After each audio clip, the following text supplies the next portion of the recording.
Alvin, ang sundalo. Credit to the author. 3,966-73. Ang mga pangalan po na nandito ay galing sa mga name generator. Kung meron man pagkakatulad sa mga pangalan ng tao o lugar at pangyayari, ito ay tunay na hindi sinasadya. Pakiramdam ni Ender ay mababaliw na siya. Namatay ang kanyang ama noong siya ay naglilinang, ngunit walang nakapagsabi sa kanya tungkol dito. Kinuha ni Ender ang apelyido ng kanyang yumaong ina bilang paggunita sa kanya. Ito ay dahil noong sanggol pa lamang siya, isinakripisyo nito ang kanyang sarili upang protektahan siya at ang kanyang ama.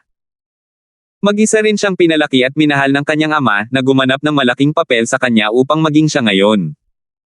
Sa kanyang puso, mas mahalaga ang kanyang ama kaysa sa sarili niyang buhay. Para sa kanyang ama, nagsikap din siya, at naging namumukod tangi sa kanyang mga kapantay. Bukod sa pagkakaroon ng likas na talento, si Ender ay masipag din. Sa katunayan, gumugol siya ng napakaraming oras sa paglilinang kaya pinayuhan pa siya ng kanyang ama na huwag sumobra. Gayunpaman, siya ay hinihimok ng kanyang determinasyon na protektahan ang kanyang ama at ang 10,000 Devil Sect. Sa kanyang palagay, ang 10,000 Devil Sect ay masyadong mahina, at napakaraming puwersa sa Eastern Ridge Mansion na madaling makakapuksa sa sekta. Kahit ang mga puwersang may ranggong emperador na walang Emperor of Gods ay higit pa sa sapat upang harapin ang 10,000 Devil Sect. Sa murang edad, palihim na sumumpa si Ender sa kanyang yumaong ina na paprotektahan at aalagaan niya ng mabuti ang kanyang ama. Marami na siyang naranasang mga pagsubok noon, at minsan ay lumihis ang kanyang chi nang sinusubukan niyang makawala, at muntik na siyang magwala. Dahil sa espiritual na suporta ng kanyang ama kaya niya nalampasan ang kanyang mga mahihirap na panahon. Ito rin ang dahilan kung bakit matatag siyang naniniwala na ang kanyang ama ang dahilan ng kanyang mga tagumpay ngayon. Hindi na niya kailangang magdalawang isip na isakripisyo ang kanyang buhay kung kaya niyang buhayin muli ang kanyang ama. Hindi. Imposible. May pagkakamali siguro. Siguro, buhay pa si tatay. Sabi ni Ender, na medyo kalmado na, dapat kong kausapin ang mga nakatatandang tiyuhin at nakababatang tiyuhin ko sa sekta. Siguro, may mali sa soul pearl niya. Kaya siguro ito nabasag. Tama, iyon nga siguro. Ayos lang si tatay. Ayos lang siya. Nakumbinsi ni Ender ang sarili sa mga salitang iyon. Gayunpaman, nang ilabas niya ang soul pearl ng isa sa kanyang mga nakatatandang tiyuhin upang magpadala ng mensahe, nagatubili siya. Humigpit ang takot sa kanyang puso habang iniisip niya, paano kung patay na talaga siya? Hindi, imposible. Kalaunan, nagngingit-ngit siya at ipinadala ang mensahe. Hindi sinasadyang nanginig ang kanyang katawan dahil sa takot at kaba. Habang naghihintay, naglabas siya ng ilang soul pearls at nagpadala ng ilang mensahe. Sa oras na ito, ang isang segundo lamang ay parang walang hanggan habang naghihintay siya sa mga tugon ng kanyang mga nakatatanda. Pagkatapos, dumating ang unang tugon. Ender, nakikiramay ako. Pamangkin kong nakababata, nakikiramay ako. Huwag kang malungkot. Binabantayan ka ng pinuno ng sekta sa langit, at tiyak na ayaw niyang malungkot ka. Sunod-sunod na umalangaw-ngaw sa tainga ni Ender ang mga mensahe ng pakikiramay. Nanigas siya, hindi matanggap na wala na ang kanyang pinakamamahal na ama. 3 araw at 3 gabi ang ginugol ni Ender bago niya natanggap ang katotohanang wala na ang kanyang ama. Alam niyang kahit gaano pa man ang kanyang kalungkutan, walang magbabago. Bagamat nakabawi na siya ng kanyang katinoan, pakiramdam niya ay namatay na ang kanyang puso kasama ng kanyang ama. Sino ang pumatay sa tatay ko? Kumislap ang mga mata ni Ender na may malamig na hanggaring pumatay, at ang ekspresyon sa kanyang gwapong mukha ay naging madilim.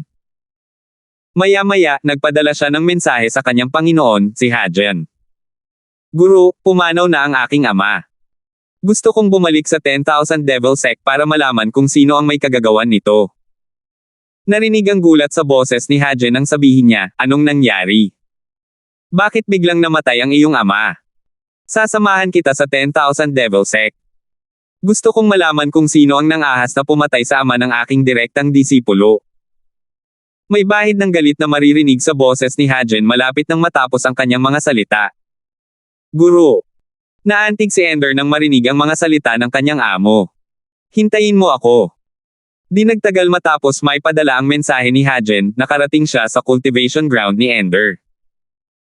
Hindi na siya nag-aksaya ng oras at dinala si Ender sa 10,000 Devil Sect gamit ang isang lumilipad na barkong Panginoon na kasing bilis ng isang advanced na Lord of Gods. Guro, hindi na kailangang maglakbay ng ganito kabilis. Kakailanganin nating gumamit ng napakaraming banal na kristal para mapuno ng gasolina ang barko sa ganoong bilis, di ba? Paus na sabi ni Ender. Namumula ang kanyang mga mata habang natingin sa kanyang amo. Hindi mo kailangang mag-alala tungkol dyan, mahinang sabi ni Hajen, sa kasamaang palad, ang sekta ay walang barkong lumilipad na pang-emperador. Kung hindi, hihiramin ko sana ito. Sa bilis ng isang maunlad na Emperor of Gods, hindi tayo aabutin ng kalahating araw para makarating sa 10,000 Devil Sect. Guro. Naantig si Ender sa mga salita ng kanyang amo, at lalong namula ang kanyang mga mata. Ang lumilipad na barko na kasing bilis ng isang maunlad na Panginoon ng mga Diyos ay sa wakas ay nakarating sa 10,000 Devil Sect pagkalipas ng ilang araw. Mabilis na ipinakita kina Ender at Hajen ang recording mula sa floating image pearl para maimbestigahan nila ang pagkamatay ni Landan. Matapos mapanood ang recording, bumulong si Hajen, talagang lalaki yan. Matangkad at matipuno ang pangangatawan niya. Base sa kulay ng kanyang divine energy, naiintindihan niya ang batas ng metal. Bukod pa rito, base sa kanyang mga pag-atake, dapat ay isa na siyang advanced Lord of Gods kahit papaano. Pagkatapos, humarap siya kay Ender at nagtanong, mayroon ba sa mga kaaway mo na tumutugma sa description na ito? Umiling si Ender. Pagkatapos, isang kataas-taasang elder ng 10,000 Devil Sect ang yumuko kay Hajen at sinabing, Elder Yovenan, imposibleng gawing kaaway ng ating sekta ang isang taong tulad niya. Ang paggawa nito ay hindi naiiba sa paghingi ng kamatayan. Pinaghihinalaan ko na ang pinuno ng ating sekta ay nakasakit sa isang advanced na Lord of God sa isang punto. O marahil. Natigilan ng kataas-taasang elder, nag-aalangan habang nakatingin kay Ender. Sabi ni Ender, si tatay ay palaging maingat at maingat sa paggawa ng mga bagay-bagay. Imposibleng masaktan niya ang isang taong tulad niya. Para sa akin, hindi pa ako nakakasakit ng damdamin ng sino man ng ganyan. Paus ang boses ni Ender, at nanlamig ang buong katawan niya. Nakita na niya ang bangkay ng kanyang ama kanina, at agad siyang nababalot ng kalungkutan. Pilit niyang pinigilan ang kanyang kalungkutan at ipinaalala sa sarili na minsan nang sinabi sa kanya ng kanyang ama noong bata pa siya na hindi dapat basta-basta umiyak ang mga lalaki. Walang ekspresyong tiningnan ni Hajen ang matataas na opisyal ng 10,000 Devil Sect habang sinasabi, simula nang pumanaw ang pinuno ng inyong sect ilang panahon na ang nakalipas, sigurado akong inimbestigahan na ninyo ang bagay na ito, hindi ba? Opo, sagot ng isang mataas na opisyal. Lumapit siya at naglabas ng ilang floating image pearls bago niya ipinagpatuloy ang pagsasalita, Elder Yovenan, pakitingnan po. May ilang recording na sabay-sabay na pinatugtog, at iisang tao ang itinampok sa lahat ng recording. Matangkad at matipuno ang lalaki, at may pamilyar na kung ano sa kanyang likod. Makikita na naiintindihan niya ang batas ng metal. Sa kabuuan, tugma siya sa description na naisip ni Hajen kanina maliban sa katotohanang isa siyang intermediate na Panginoon ng mga Diyos. Sino siya? Mahinang tanong ni Ender habang matalim na nakatitig sa mga kataas-taasang elder. Nagpalitan ng tingin ang mga kataas-taasang elder bago humakbang ang isa sa kanila at bumantong hininga, siya si Enchong, ang pinuno ng sect ng Flying Dragon Sect. Ito ay isang recording noong siya ay isang intermediate Lord of Gods pa lamang. Siya ngayon ay isang advanced Lord of Gods. Nang marinig ito, lumuhad si Ender sa harap ni Hajen at sinabi, Guro, pakiusap, ipaghiganti ang aking Panginoon. Natural na walang kalaban-laban si Ender kay Enchong na isang advanced Lord of Gods. Bukod dito, ang Flying Dragon Sect ay hindi isang sekta na kayang sakta ng 10,000 Devil Sect. Kung siya ang salarin, tiyak na ipaghihiganti ko ang iyong ama, sabi ni Hajen. Pagkatapos, idinagdag niya sa mahinang boses, gayunpaman, natatakot ako na kung itatanggi niya ito, wala akong magagawa. Bagamat walang Emperor of Gods ang Flying Dragon Sect, maraming Emperor of Gods ang may utang na loob sa kanila. Madali lang siyang patayin. Gayunpaman, kung walang konkretong ebidensya, kung papatayin ko siya, natatakot ako na maaapektuhan ang Pyryang Sect kapag dumating ang mga Emperor of Gods na naghahanap ng gulo. Umiling si Hajen at nagpatuloy sa pagsasabing, kahit ano paman, kailangan nating bisitahin ang Flying Dragon Sect. Dinala ni Hajen si Ender sa Flying Dragon Sect para tanungin si Enchong. Natural lamang na itinanggi ni Enchong ang mga paratang. Nakalulungkot na hindi mapapatunayan ng Devil's Heart Blood Oath ang kanyang kawalang kasalanan dahil hindi ito gagana sa mga nakaraang pangyayari. Sa ilalim ng ganitong mga pangyayari, si Ender lang ang maililipat ni Hajen palayo sa Flying Dragon Sect. Bumantong hininga si Hajen bago sinabi, kung wala akong konkretong ebidensya, natatakot akong wala akong magagawa. Sana maintindihan mo. Kalmado si Ender ng mga sandaling iyon. Tumingin siya kay Hajen at determinadong sinabi, Guro, gusto ko pong pumasok sa kataas-taasang banal na mansyon. 3,967. Ang kataas-taasang banal na mansyon. Natigilan si Hajen. Pagkatapos, umiling siya at sinabing, pag-usapan natin ito pagkatapos mong tanggapin ang iyong kalungkutan. Masyadong mapanganib ang lugar na iyon. Guro. Hindi ba't sinabi mong ang lugar na iyon ay humahamon sa kagustuhan ng isang tao? Sa tingin ko ay handa na ako ngayon. Ang aking ama ang pinakamahalagang tao para sa akin. Siya lang ang dahilan kung bakit ako nakarating sa ganito kalayo sa buhay. Ngayon na wala na siya, nagbago na ang mga layunin ko sa buhay. Gusto ko lang siyang ipaghiganti ngayon. Sabi ni Ender. Malamig ang kanyang boses sa pagtatapos ng kanyang mga salita. Patuloy niyang sinabi, wala akong pakialam kung mamatay ako ngayon. Kung hindi ako papasok sa Supreme Divine Mansion, mahihirapan akong ipaghiganti ang aking ama. Bukod dito, ang Flying Dragon Sect ay maaaring hindi maihahambing sa Pure Yang Sect, ngunit mayroon silang Alvin. Tiyak na hindi tatabi si Alvin at manood kung maghihiganti ako kay Enchong. Bukod dito, kung makakaligtas ako sa Divine Supreme Mansion, mapapatay ko rin si Alvin para ipaghiganti ang iba. Lamambat ang tono ni Ender habang patuloy na sinasabi, huwag kang mag-alala. Kung makakaligtas ako sa Supreme Divine Mansion at makakapaghiganti, pangako kong magiging mas maingat ako para hindi ka madamay at ang pangkat ni Ping Shen. Gayunpaman, kailangan kong umalis sa sekta ng pansamantala kung magtatagumpay ako sa paghihiganti. Kapag lukas na ako, pangako kong babalik ako sa sekta at tutulungan kitang maging pinuno ng sekta ng purong yang sekta. Kung makakaligtas ako, pagkatapos kong maghiganti, ay lalaan ko ang buhay ko sa iyo ngayong umalis na ang aking ama. Bumantong hininga si Hajen nang marinig ang determinasyon sa mga salita ni Ender. Bibigyan kita ng 1 buwan para maingat na pag-isipan ang bagay na ito. Kung nagpupumilit ka pa ring pumasok sa Supreme Divine Mansion sa oras na iyon, dadalhin kita doon. Salamat po, Panginoon, nagpapasalamat na sabi ni Ender. Marahil, masyado siyang nalulong sa kanyang kalungkutan, napansin niya ang kakaibang tingin sa mga mata ng kanyang Panginoon. Alam ni Hajen ang matibay na ugnayan ni Ender sa kanyang ama. Sigurado siyang tiyak na gugustuhin ni Ender na ipaghiganti ang kanyang ama. Gayunpaman, hindi niya inaasahan ang ganitong antas ng determinasyon mula kay Ender. Ang kanyang mga nakaraang disipulo ay walang kapantay kay Ender pagdating sa determinasyon. Noon, gumamit din si Hajen ng ganitong taktika para hikayatin ang kanyang disipulo na pumasok sa Supreme Divine Mansion. Gayunpaman, nabigo ang kanyang plano dahil hindi sapat ang kagustuhan ng kanyang disipulo. May posibilidad na magtagumpay siya, naisip ni Hajen sa sarili habang ang kanyang mga mata ay nagniningning sa pananibik, kung mapabilang siya sa top 10 sa pista ng 7 mansyon, maaaring mabigyan ang aking ama ng pagkakataong maging isang advanced Emperor of Gods. Tutal, kung mapabilang ang aking disipulo sa top 10, sa palagay ko ay hindi magiging ganoon kawalang hiya ang mga elder para agawin ang pagkakataong iyon sa aking ama. Nagliwanag ang mukha ni Hajen na para bang nakikita na niya ang natatanging pagganap ni Ender noong pista ng 7 mansyon. Sa isla ng Cloud Peak, naglilinang si Alvin. Dahil nangako si Pong na dadalhin siya sa trading conference ng nangungunang 5 pangunahing puwersa ng Eastern Ridge Mansion kung siya ay magiging isang intermediate Lord of Gods pagsapit ng panahong iyon. Isang tradisyon sa Eastern Ridge Mansion ang pagdaraos ng trading conference 1 dekada bago ang pista ng 7 mansyon. Ang pangunahing layunin ng komperensya ay, gaya ng ipinahihiwatig ng pangalan nito, para sa 5 pangunahing puwersa na makipagkalakalan.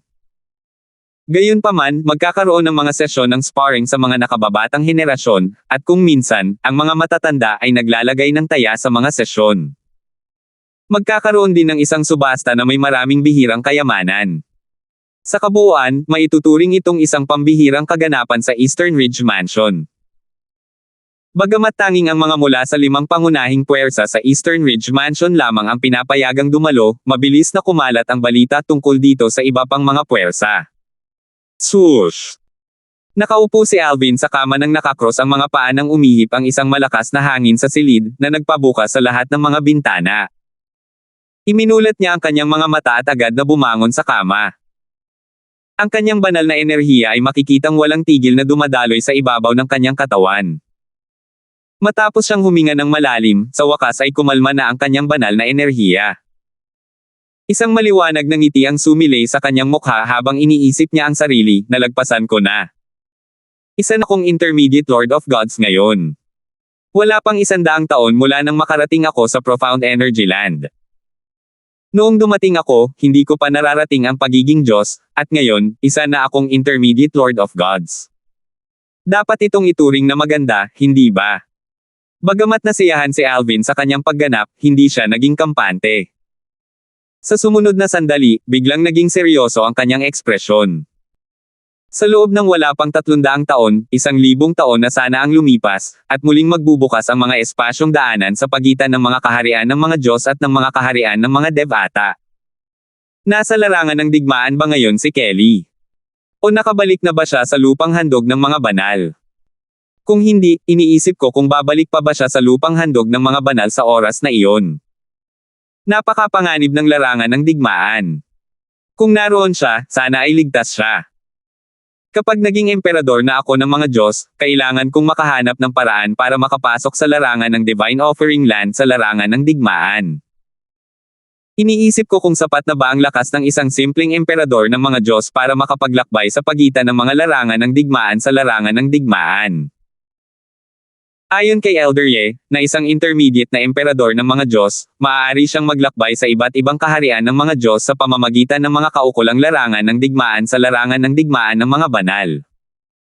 Kung tutuusin, si Reggie ay dapat na isang intermediate na emperador ng mga Diyos.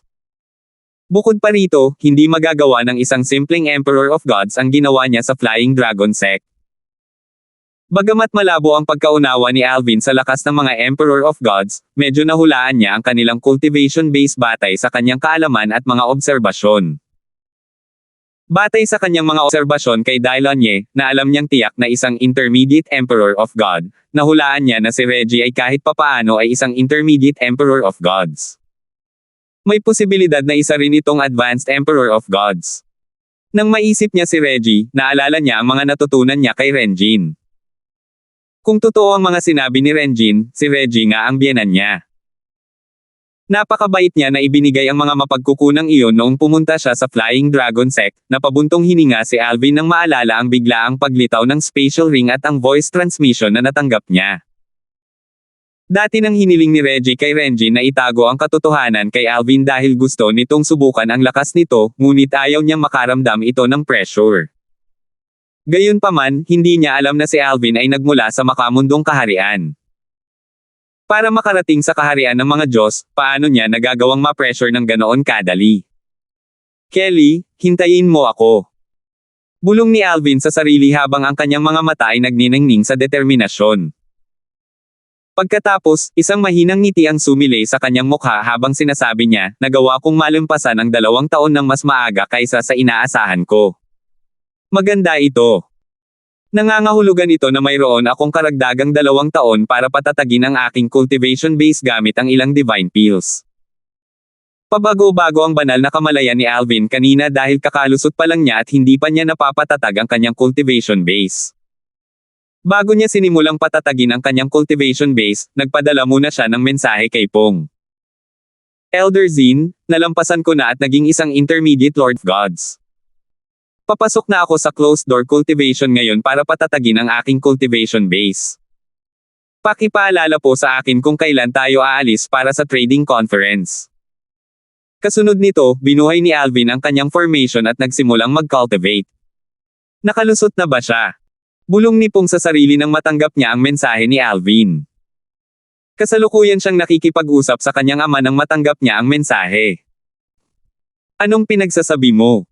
Tanong ni Stuart Z na may pagtataka. Sumagot si Pong na may bahid ng gulat at kawalan ng paniniwala sa kanyang boses, si Alvin ako.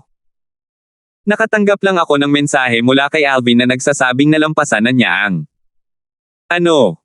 Napatayo si Stuart Zin sa gulat. Sa isang iglap, iniunat niya ang kanyang banal na kamalayan patungo sa lupang pinaglilingkuran ni Alvin. Sayang, protektado ito ng mga formasayon. Matapos bawiin ang kanyang banal na kamalayan, nagliwanag ang kanyang mga mata nang sabihin niya, napakabilis makalusot ng binata na iyon. Mukhang nakahanap ng pambihirang kayamanan ang ating pangkat sa Cloud Peak. Siguro ay pumasok na siya sa closed door cultivation dahil hindi siya sumasagot sa mensahe ko, sabi ni Pong. Pagkatapos, isang komplikadong ekspresyon ang makikita sa kanyang mukha habang patuloy niyang sinabi ko sa kanya ang tungkol sa trading conference dahil gusto ko siyang hikayatin. Hindi ko inaasahan na mabilis siyang makakalusot, at nakapagtapos pa siya ng 2 taon ng mas maaga kaysa sa inaasahan.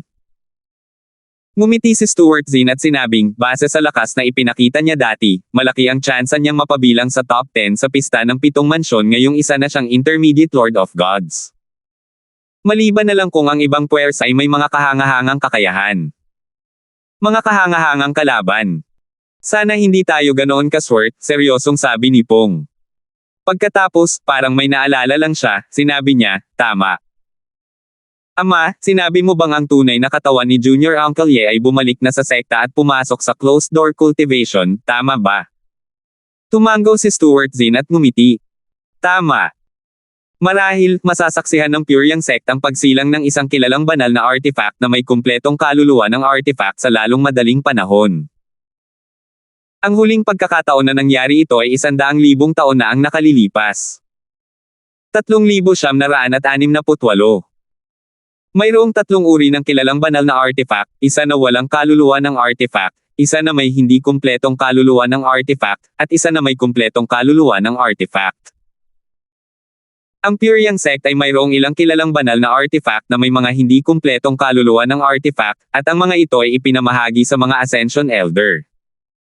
Sila ang pinakamalakas na sandata sa sekta. Ang huling pagkakataon na nagkaroon ng Pyryang sect ng isang kilalang banal na artifact na may kumpletong kaluluwa ng artifact ay mga 100,000 taon na ang nakalilipas. Sa kasamaang palad, ang kilalang banal na artifact na iyon ay hindi na ipasa sa susunod na henerasyon dahil napatay ang may-ari, at ang kilalang banal na artifact ay kinuha ng kanyang kalaban. Kung si Junior Uncle Ye ay nagtataglay ng isang kilalang banal na artifact na may kumpletong kaluluwa ng artifact, ang kanyang lakas ay tataas ng malaki, tama ba? Tanong ni Pong nang may ngiti sa kanyang mukha. Siyempre naman. Depende na sa kanya ngayon kung kaya niyang pangalagaan ng buo ang kaluluwa, nakangiting sagot ni Stuart Zin. Hindi alam ni Alvin na kalahating taon nang nakabalik si Dylon Ye sa Pyryang sect. Ang alam lang niya ay handa na ang kanyang Panginoon, si Bert Ing, na pumunta sa isang realm of gods. Ngayong sa wakas ay naging Panginoon ng mga Diyos si Bert Ing, handa na siyang umalis. Sa palasyo ng langit ng nag-iisang mapangwasak na langit. Bago magpaalam kay Bert Ing, same time na ipinaalala ng doppelganger ni Alvin mula sa batas ng panahon, Guro, mag-ingat po kayo pagdating ninyo sa kaharian ng mga Diyos. Bagamat minana ni Bert Ing ang pamana ng isang Supreme Powerhouse, ang mga Supreme Powerhouse ay hindi nag-iwan ng anumang pisikal na kayamanan. Malaki ang naitulong sa kanya ng pamana, ngunit mayroon din itong mga limitasyon. Kung mayroon siyang kayamanan tulad ng Supreme Powerhouse Divinity ni Alvin na naglalaman ng batas ng panahon, ang kanyang lakas ay magiging mas matindi ngayon. Magtiwala ka, umiling si Bert Ing habang nakangiting sinabi, iiwan ko ang aking doppelganger mula sa batas ng mundo dito. Kung may mangyari sa Realm of Gods, makikipag-ugnayan ako sa iyo. Hindi dapat magkaroon ng anumang problema maliban na lang kung ako ay napakaswerte. Huwag mong kalimutan na ako, ang iyong Panginoon, ay umasa sa aking sariling lakas upang makarating dito mula sa Saint Province Realm. Bukod dito, sa iyong payo, ang aking paglalakbay ay dapat ding maging mas maayos. Sa pagtatapos ng kanyang mga salita, isang masalimuot na ekspresyon ang sumilay sa mukha ni Berting habang nakatingin sa kanyang disipulo. Hindi niya inaasahan na balang araw ay hihingi siya ng payo mula sa kanyang disipulo. Bagamat tunay siyang masaya para sa kanyang disipulo, na nalampasan siya matapos mapunta sa kaharian ng mga Diyos, kasinungalingan ang sabihing hindi niya naramdaman ang pressure. Siya nga pala ang guro. Tumango si Alvin. Guro, kung mayroon kang anumang mga katanungan, hanapin mo lang ako. Iiwan ko ang aking doppelganger mula sa batas ng oras sa langit na palasyo ng nag-iisang mapang wasak na langit. Sa kasalukuyan, si Alvin ay may dalawang magkaparehong nilalang sa mas mababang kaharian. Ang kanyang magkaparehong nilalang mula sa batas ng panahon ay nasa palasyo ng langit ng nag-iisang mapang wasak na langit habang ang kanyang magkaparehong nilalang mula sa batas ng kalawakan ay nasa isang makamundong kaharian kasama ang kanyang pamilya. Noong una, naisip ni Alvin na ilipat ang kanyang pamilya sa Devata Realm dahil mas maayos ang kapaligiran sa paglilinang. Gayunpaman, kinailangang ipagpaliban ang planong ito dahil ang ilan sa kanyang mga miyembro ng pamilya ay nasa saradong paglilinang. Aalis lamang siya kapag available na ang lahat. Para sa mga kadahilan ng pangkaligtasan, hindi plano ni Alvin na dalhin ang kanyang pamilya sa solitary destructive heaven. Sino ang mag-aakala kung ipapadala ni Octavius ang kanyang nasasakupan na hindi katutubo ng Realms of Gods upang hanapin ang kanyang pamilya gamit ang Destruction Divine Shuttles? Ang unang lugar na kanilang hahanapin ay tiyak na ang Heavenly Palace ng Solitary Destructive Heaven. Nakahanap na siya ng Devata Realm at gumawa pa ng mga kaayusan para manatili ang kanyang pamilya sa isang Heavenly Palace. Itinago niya ang kanyang kakakilanlan at ipinakita ang kanyang lakas sa Heavenly Emperor ng Devata Realm na iyon. Ang Emperador sa langit, na hindi pa nakakamit ng pagka-Diyos, ay natural na handang-handa na ang isang Diyos na tulad ni Alvin ay manatili sa palasyo ng langit bilang isang iginagalang na matatanda. Wala itong gaanong tirahan para kay Alvin at sa kanyang pamilya. Mabilis niyang inihanda ang isang maganda at maluwang na lambak para kay Alvin at sa kanyang pamilya. Nagtayo si Alvin ng iba't ibang porma sayon sa lambak. Hindi na kailangang sabihin pa, imposibleng masira ng emperador sa langit ang mga porma sayon na iyon. Wala siyang planong hayaan ang kanyang pamilya na makipag-ugnayan sa emperador sa langit ng Devata Realm na iyon. Partikular din niyang pinili ang palasyo ng mga Devata sa langit dahil sa mahusay na kapaligiran sa paglilinang nito. Mayroon itong banal na ugat ng bato sa ilalim ng lupa na matagal nang umiiral. Dahil wala roon ang kanyang tunay na katawan, hindi niya sila maaaring papasukin sa kanyang maliit na mundo na may mas mahusay na kapaligiran sa paglilinang upang maglinang. Ang palasyo ng mga langit dito ang pinakamahusay na opsyon na magagamit sa oras na ito. Lumipas ang isa pang 2 taon sa isang kisap mata lamang. Swoosh! Isang lumilipad na barko ang lumipad pakanluran ng Puriang sect sa bilis ng isang simpleng Emperor of Gods. Kung gagamit si Pong ng mas maraming divine crystals, mapapabilis niya ang bilis nito sa isang mas mahusay na Emperor of Gods. Gayunpaman, hindi na kailangan iyon dahil nakaalis na sila papunta sa trading conference ng mas maaga. Ang lumilipad na barko ay pagmamay-ari ni Pong. Hindi lamang niya isinama ang mga miyembro ng pangkat ng Cloud Peak, pangkat ng Hidden Sword, at pangkat ng Elijah, kundi isinama rin niya ang mga miyembro mula sa 2 pang pangkat, na hindi pamilyar kay Alvin. Bagamat lahat ng paksayon ay iisa sa ilalim ng Puriang sect, hindi maiiwasan na ang ilang paksayon ay may mas magandang relasyon kaysa sa iba. Ang pangkat ng Hidden Sword at ang pangkat ng Cloud Peak ay palaging may malapit na ugnayan. Tungkol naman sa pangkat ng Elijah, si Elijah, ang nagtatag nito, ay hindi lamang ang nakababatang pamangkin ni Stuart Zinn, kundi siya rin ay dating miyembro ng pangkat ng Cloud Peak.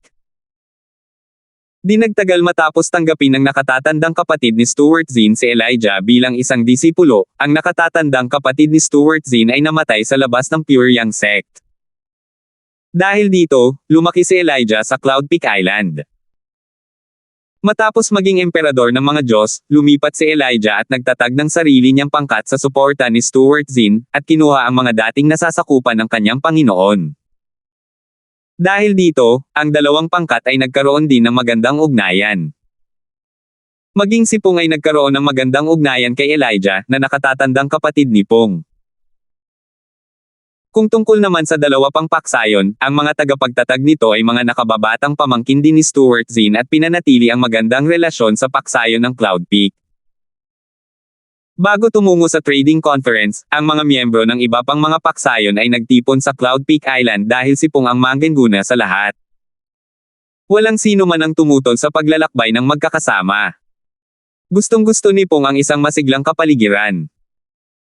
Para naman sa iba pang mga paksayon, hindi nila kailangang mag-alala tungkol sa kaligtasan ng kanilang mga miyembro dahil naroon si Pong, isang Emperor of Gods. Bukod dito, ang Hidden Sword faction ay nagpadala rin ng isang Nirvanic Elder, isa pang Emperor of Gods, sa trading conference. Sa oras na ito, naiinip na si Pong sa mga miyembro ng iba't ibang paksayon na nag-iingay sa paligid niya. Itinuro niya si Alvin na nakaupo nang nakakross ang mga paa sa isang sulok, habang sinasabing, "Sige, tama na. Manahimik ka. Huwag mo nang istorbohin ang ating junior na nag-cultivate." Si Alvin, nakakabati lang sa Nirvanic Elder mula sa pangkat ng Hidden Sword, ay tila nawala ng masabi nang marinig ang mga salitang iyon. Sa katunayan, malapit na siyang magpahinga. Naisip niya sa sarili, na natutuwa, sa tingin ba niya ay bulag ang iba. Gayunpaman, hindi nagsalita si Alvin at ipinikit ang kanyang mga mata, nagkunwaring naglilinang. Nagtinginan ng iba nang may pagkahiya nang marinig nila ang mga salita ni Pong. Pagkatapos, nagsimula silang maghanap ng mauupuan. Sa oras na ito, nakatitig si Marvick kay Alvin na may madilim na ekspresyon sa mukha. Nagulat siya nang makatanggap siya ng isang voice transmission mula kay Marvick. "Tigilan mo na ang pagtitig kay Alvin ng may labis na puot. Kung may mangyari kay Alvin, ikaw ang unang taong tututukan ng lahat. Isa na siyang mahalagang hiya sa sekta." Nagatubili sandali si Marvick bago nagpadala ng isa pang mensahe. "Nang sumakay kami sa lumilipad na barko, naramdaman ko na si Alvin ay naging isang intermediate na Panginoon ng mga Diyos." Malaki ang ipinagbago ng ekspresyon ni Marvick nang marinig ang mga sinabi ni Marvick. Nahirapan siyang paniwalaan at tanggapin. Nakaligtas siya. Paano nangyari iyon? "Alam kong nakakagulat pero totoo," sabi ni Marvick, "isa siyang tunay na henyo." Nang makabawi si Marvick sa kanyang katinoan, malamig niyang sinabi, "Magaling siya." Gayunpaman, kadalasan ay dahil sa napakaraming mapagkukunan ang ibinigay sa kanya ng aming sekta kaya niya nagawa ang ganitong tagumpay. Mas mabuting mapabilang siya sa nangungunang 10 ranggo sa pista ng 7 mansyon. Kung hindi, kailangan niyang bayaran ang sekta para sa lahat ng mapagkukunang ibinigay sa kanya. Kahit papaano, dapat niyang bayaran ang bahagi ng mga mapagkukunan mula sa aming pangkat ng Elijah. Bukod sa pagpapadala ng mga mapagkukunan mula sa kanilang sariling kaban ng bayan, inutusan din ng Pure Yang sect ang mga paksayon na magpadala ng mga mapagkukunan kay Alvin. Tutal, paksayon man o hindi, sila ay nasa ilalim ng iisang sekta. Ang tagumpay ni Alvin sa 7 mansyon ay makikinabang sa sekta kaya nararapat lamang na mag-ambag din ang mga paksayon. Bukod dito, ang mga paksayon ay mayroon ding maraming bihirang mapagkukunan na hindi makukuha sa kaban ng bayan ng sekta. 3,969. Ang lumilipad na barkong sinasakyan ni Alvin ay natural na hindi lamang ang lumilipad na barko mula sa Pure Yang sect. Mayroon pang ilang lumilipad na barkong sinasakyan ng ibang miyembro ng Pure Yang sect, at bawat isa sa kanila ay may sakay na mga miyembro ng 2 o higit pang paksayon. Kung ikukumpara sa iba, ang lumilipad na barko ni Pong ay may sakay na mga miyembro mula sa 5 paksayon. Dapat malaman na mayroon lamang 19 na paksayon sa Pure Yang sect. Nagpadala ang pangkat ng nakatagong espada ng isang elder sa pagkakataong ito. Isa siyang mabait na matandang lalaki na nakasuot ng mapusyaw na gininto ang damit na may mga palamuting pilak. Sa oras na ito, nakaupo siya nang nakakross ang mga paa sa lupa. Sa oras na ito, sumulyap siya kay Alvin at naisip sa sarili, napakagandang panla. Dahil sa kanya, nagkaroon ng pagkakataon ang ating pinuno na makumplito ang isang kaluluwa ng artifact. Talagang may utang na loob sa kanya ang ating pangkat ng nakatagong espada sa pagkakataong ito. Nang bumalik ang pinuno, sinabi niya na si Alvin ay maituturing na isang tagapagtaguyod ng ating pangkat. Nagbabala pa nga siya na ang mga naghahanap ng gulo kay Alvin ay agad na palalayasin sa ating pangkat. Sa pagtatapos ng kanyang pag-iisip, sumulyap ang matanda sa nakababatang henerasyon mula sa pangkat ng Hidden Sword na isinama niya sa trading conference. Nang makita ang kasabikan at layunin sa pakikipaglaban sa kanilang mga mata nang tumingin sila kay Alvin, siya ay napabuntong hininga ng walang magawa sa kanyang puso. Naunawaan niya ang kanilang mga iniisip at damdamin. Lahat sila ay naging mga Panginoon ng mga Diyos bago ang edad na 10,000, at ang kanilang kakayahang makipagkompetensya ay mauunawaan sa edad na ito. Bukod dito, ang Pyryang sect ay nagbigay kay Alvin ng maraming mapagkukunan, na hindi maiiwasang maging sanhi ng hindi pagkasya ng iba. Kung siya ang nasa kanilang kalagayan, naisip niya na may inggit din siya kay Alvin. Ayokong saktan ang kanilang tiwala sa sarili, pero kung sakaling maghanap sila ng gulo kay Alvin, wala akong ibang magagawa kundi gawin iyon. Kung hindi, mas malala ang kahihinatnan kung guguluhin nila si Alvin at galitin ang ating pinuno, buntong hininga ng matanda. Kasunod nito, ipinarating ng matandang lalaki ang kanyang boses sa nakababatang henerasyon mula sa pangkat ng Hidden Sword. Si Alvin ay isa ng Intermediate Lord of Gods. Hindi ko naman minamaliit kayong lahat, pero ang totoo, kahit magsanib puwersa pa kayong apat, hindi pa rin kayo makakatapat niya. Agad na nagbago ang ekspresyon ng apat na miyembro ng Hidden Sword faction nang marinig ang sinabi ng matanda. Nakapagtagumpay na si Alvin. Hindi nakakapagtaka na may oras pa siya para lumahok sa trading conference. Ang pinakamalakas sa nakababatang henerasyon sa pangkat ng Hidden Sword, na wala pang 10,000 taong gulang, ay nasa closed-door cultivation noong panahong ito upang maghanda para sa trading conference. Kaya naman, wala siyang oras para lumahok sa trading conference. Dati, nang malaman nilang nakapatay si Alvin ng 2 Intermediate Lord of Gods noong siya ay isang simpleng Lord of Gods pa lamang, hindi nila ito isinaalang-alang. Tutal, walang nakakaalam kung ang 2 Intermediate Lord of Gods na iyon ay nasugatan, kaya naman pinatay sila ni Alvin. Sa ganitong mga sitwasyon, inakala nilang kaya rin nilang pumatay ng 2 Intermediate Lord of Gods kahit na sila ay simpleng Lord of Gods. Dahil dito, hindi nila inisip na ganoon kahanga-hanga ang nagawa ni Alvin. Kung tutuusin, dapat sana ay alam na nila na hindi simple ang mga bagay-bagay. Kung ang pagpatay ni Alvin sa 2 Intermediate Lords of Gods ay isang aksidente lamang, paanong ang Pyryang sect ay makakapagbigay ng napakaraming resources kay Alvin? Kung ginamit lang nila ang kanilang mga utak para mag-isip patungkol dito, magiging napakahalata nito. Malinaw na minamaliit nila ng husto si Alvin. Gayunpaman, matapos nilang mapagtanto na si Alvin ay mas may kakayahan kaysa sa kanilang inaakala, hindi pa rin nila inisip na karapat-dapat siya sa lahat ng mga mapagkukunang ibinigay sa kanya ng Pyryang sect. Kung tutuusin, walang kakulangan ng mga mahiwagang nilalang sa Pyryang sect. Maraming mga Intermediate Lords of Gods na wala pang 10,000 taong gulang na kayang pumatay ng karamihan sa mga ordinaryong Intermediate Lords of Gods nang hindi pinagpapawisan. Halimbawa, ang pinakamalakas na tao sa nakababatang henerasyon, na isa ring true martial disciple, sa Hidden Sword faction. Lubos silang nakumbinsi sa kanyang lakas. Ito ay dahil ang kanyang lakas ay halos kapantay ng isang advanced Lord of Gods, at iilang true martial disciples lamang ang kayang humarap sa kanya. Ngayong nakalusot na si Alvin, gaano na siya kalakas ngayon? Nang lumitaw ang kaisipang ito sa kanilang isipan, inilipat ng 4 na batang miyembro ng pangkat ng Hidden Sword ang kanilang hindi nasisiyahang mga tingin palayo kay Alvin, at nakaramdam ng kapaitan sa loob. Pakiramdam nila ay nabuhay sila ng napakatagal sa walang kabuluhan. Kahit ang pinakabata sa kanila ay 7,000 taong gulang, ngunit ang kanyang mga nagawa ay hindi pa rin maihahambing sa kay Alvin. Ang nakababatang henerasyon mula sa ibang mga paksayon ay nakatingin din kay Alvin na may kislap sa kanilang mamata ng pagnanais na makipaglaban, at nang sila ay bigyan din ng babala ng kanilang mga nakatatanda, ang kanilang pagpapahalaga sa sarili ay dumanas din ng matinding dagok. Karamihan sa mga nakababatang henerasyon sa lumilipad na barko ay mga true martial disciples ng Pyryang sect.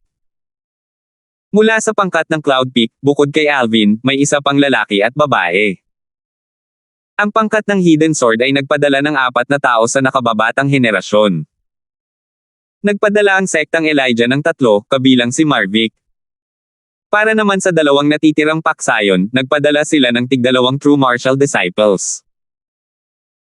Sa katunayan, sa pagkakataong ito, wala ni isang natatanging tunay na Martial Disciple, maliban kay Alvin, ang lumahok sa trading conference. Lahat sila ay nasa closed-door cultivation, masigasig na naghahanda para sa pista ng 7 mansyon.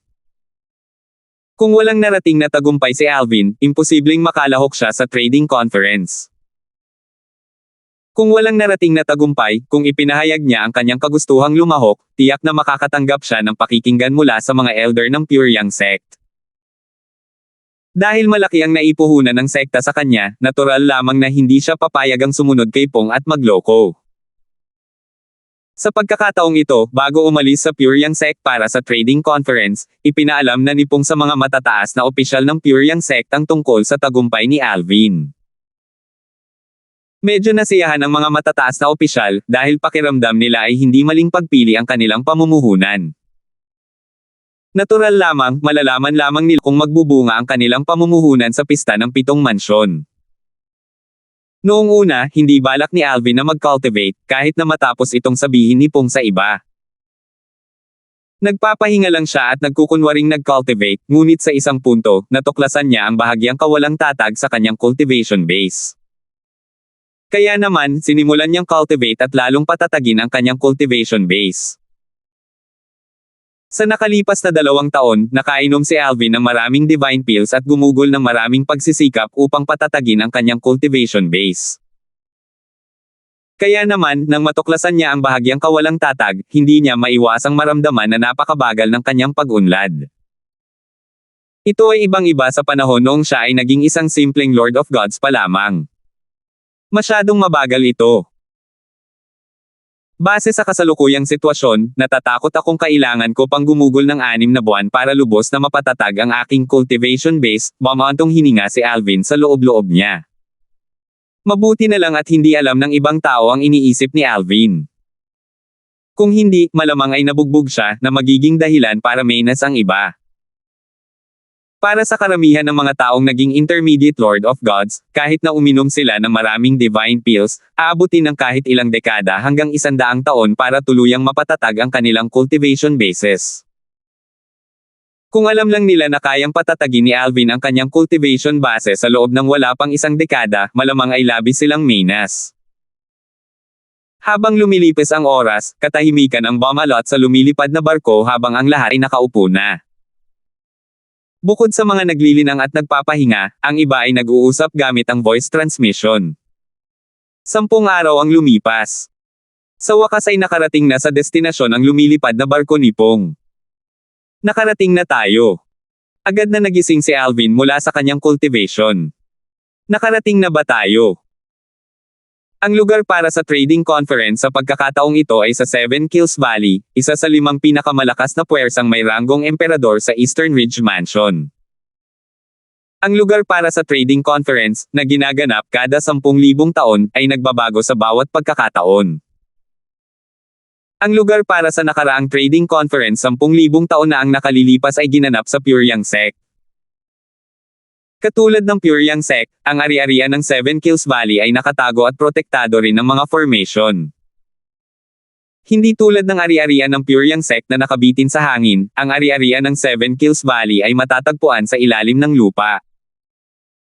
9 na nagniningning na perla sa gabi ang nakasabit ng mataas sa kalangitan. Ang mga perla sa gabi ay karaniwang mga kalakal sa kaharian ng mga Diyos. Ito ay parang mga kandila sa makamundong kaharian o mga bumbilya sa mundo. Pagbati, mga panauhin mula sa Purong Yang sekta.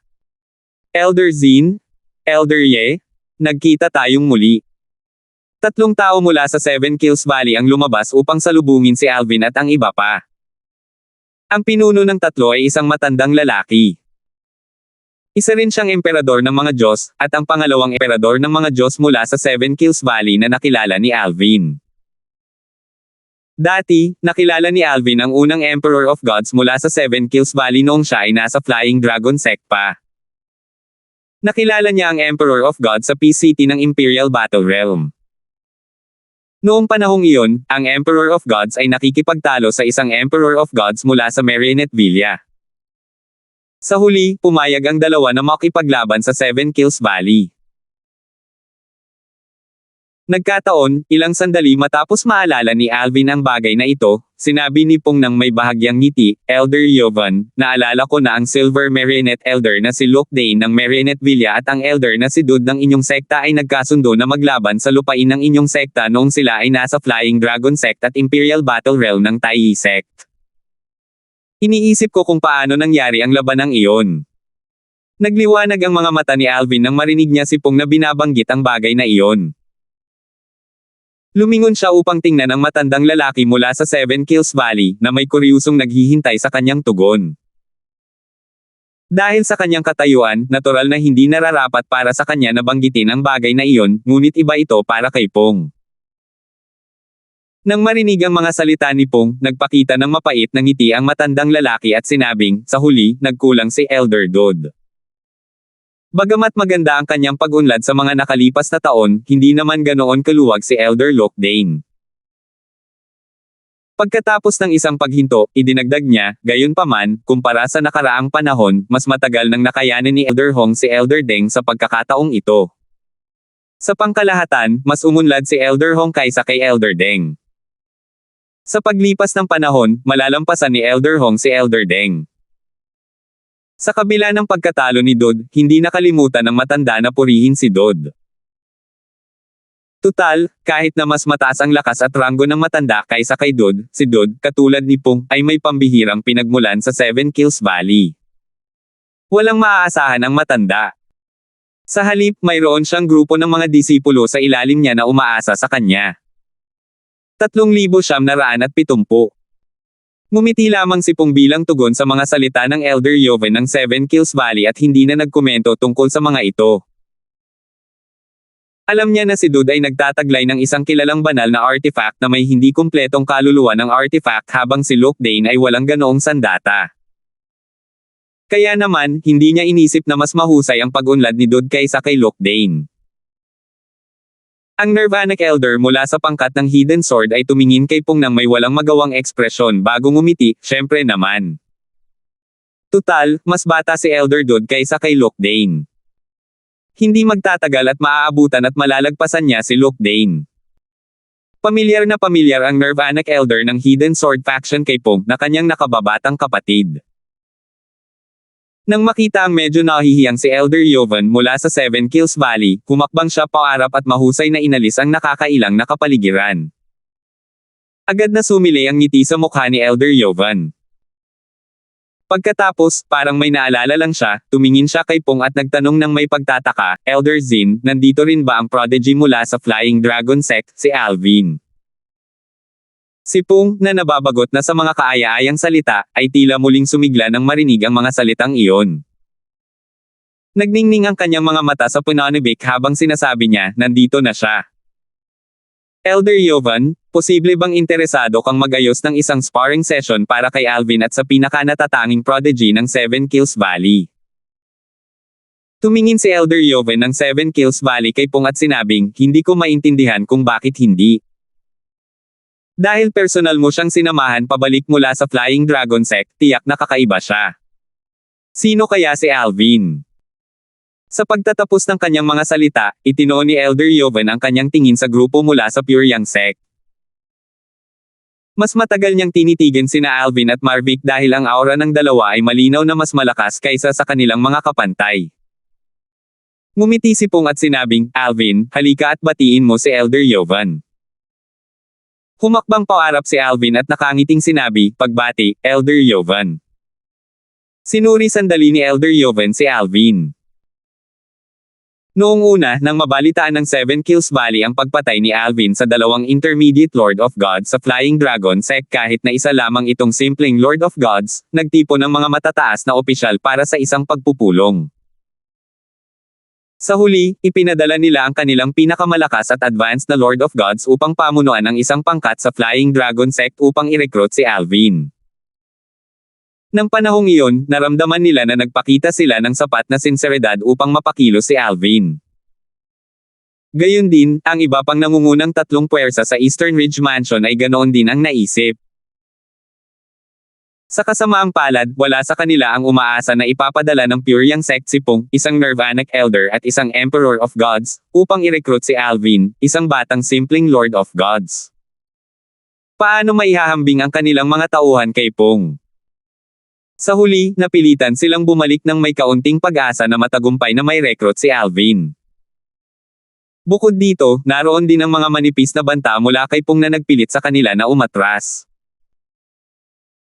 Magiliw na sinabi ni Elder Joven, Alvin, personal sana akong pupunta sa Flying Dragon Sect para imbitahan ka sa aming 7 Kills Valley kung hindi lang dahil sa abala ako noong mga panahong iyon.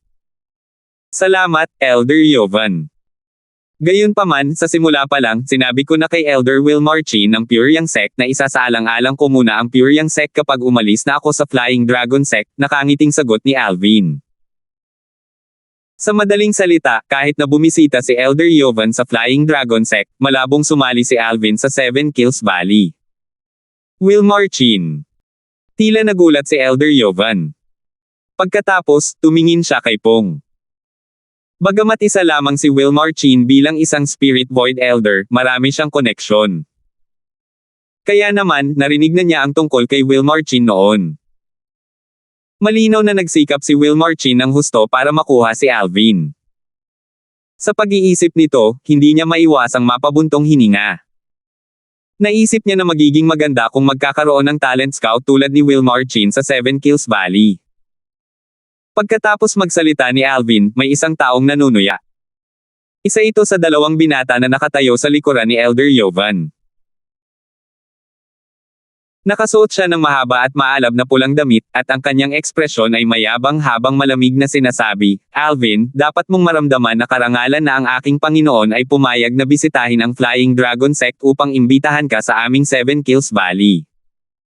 Paano ka nang ahas na kumilos ng mayabang? Agad na sinaway ni Elder Joven ang binata na nakapula, tumahimik ka. Pagkatapos, ngumiti siya kay Alvin at sinabing, sana mapatawad mo ang pagkakasala ng aking disipulo. Huwag kang mag-alala. Wala lang yan, sabi ni Alvin nang may bahagyang ngiti. Hindi man lang niya sinulyapan ang binata na nakapula ang damit. Sa pagkakataong ito, biglang nagsalita si Marvick nang may ngiti sa kanyang mukha, Donald, kinikilala ka ng lahat sa 7 Kills Valley bilang isa sa 3 pinakamalakas sa mga wala pang 10,000 taong gulang, tama ba? Bakit hindi mo hamanin ang nangungunang prodigy ng ating Pyryang Sect sa isang tunggalian para ipakita sa amin ang iyong lakas? Si Alvin ay wala pang 10,000 taong gulang.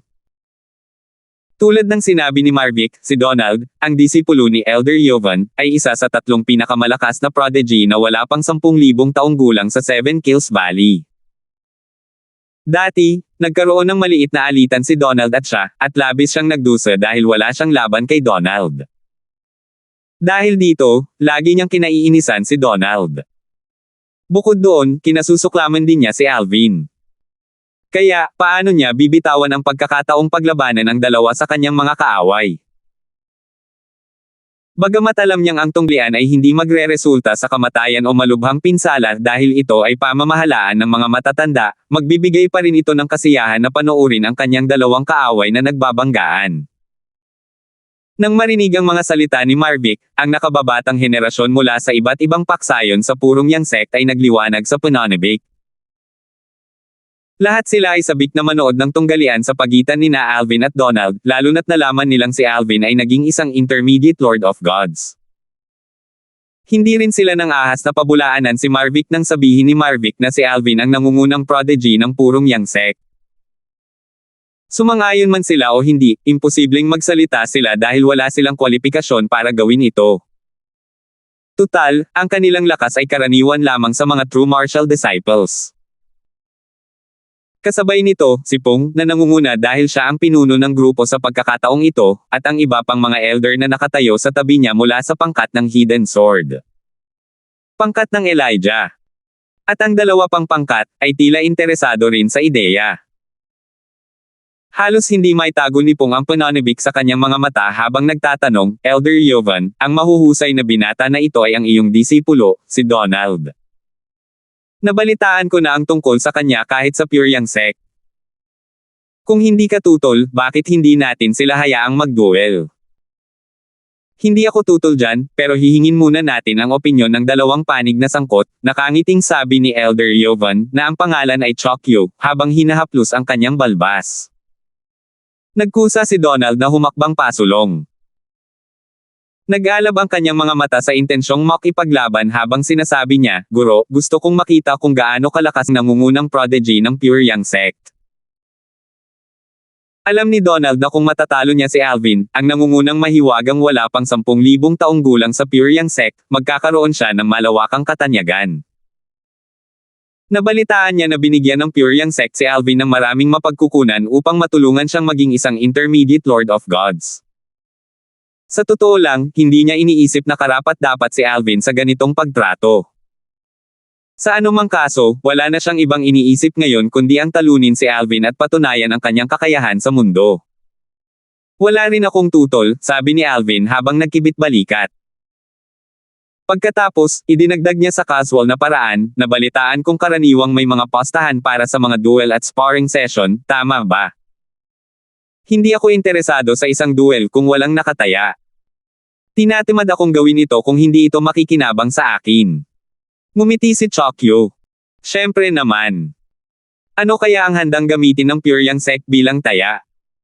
Siyempre, may ailalaan din kami para sa taya na ito. Tiwala si Chokyo sa kakayahan ng kanyang disipulo. Sa kanyang palagay, hindi makakalaban ni Alvin ang kanyang disipulo na isang intermediate Lord of Gods.